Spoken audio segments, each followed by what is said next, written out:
অবস্থান করছি হরিণঘাটা পর্যটন কেন্দ্র বা মিনি সুন্দরবন। এখন আমরা যাচ্ছি লালদিয়ার চর। তো লালদিয়ার চরের সৌন্দর্যগুলো আমরা দেখবো এবং আপনাদের দেখাবো। তো এখান থেকে লালদিয়ার চর আসা যাওয়া হরিণঘাটা পর্যটন কেন্দ্র থেকে 700 টাকা রিজার্ভ। আপনারা সামনে যান। তো যারা আসলে সুন্দরবন যেতে চান না, যেহেতু সুন্দরবন অনেক দূরের জায়গা, তারা কাছ থেকে আসলে এই হরিণঘাটা ঘুরলে আপনি সুন্দরবনের ফিলটা নিতে পারবেন।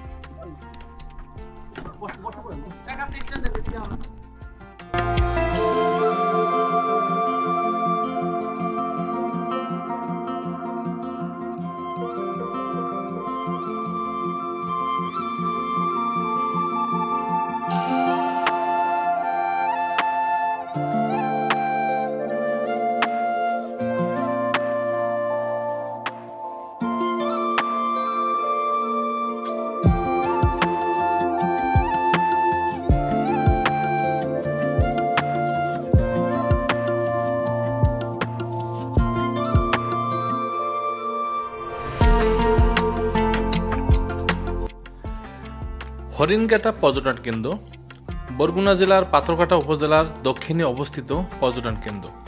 হরিণঘাটা আসলে সুন্দরবনের একটি অংশ।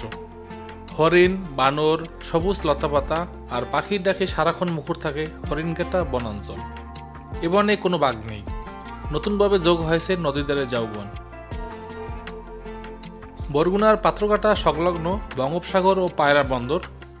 এর পূর্বে বিষখেলিয়ার, পশ্চিমে বলেশ্বর নদীর মোহনায় অবস্থিত হরিণঘাটা বনাঞ্চল। বড় প্রজাতির মায়াবী চিত্রল হরিণের বিচরণ স্থল হওয়ায় এই বনের নামকরণ করা হয়েছে হরিণঘাটা বনাঞ্চল।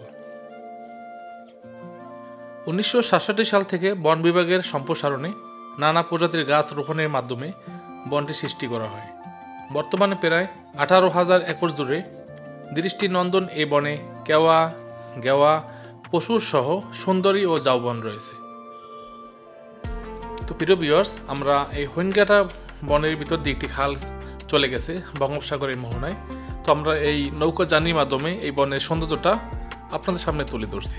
সো নাটেনে সম্পূর্ণ ভিডিওটি উপভোগ করুন। আর এই বনের অদূরেই রয়েছে একটি লালদিয়ার চর। ঘনবন আর সবুজে ছাওয়া বনের সৌন্দর্য বাড়িয়ে দিয়েছে এই লালদিয়ার চর। পদ্মা, লাঠিমারা সৈকত, সূর্যাস্ত এবং সূর্যোদয়ের দৃশ্য দেখার জন্য এর চেয়ে ভালো পরিবেশ আর কোথাও নেই। সুতরাং নাটেনের সম্পূর্ণ ভিডিওটি আমরা উপভোগ করি।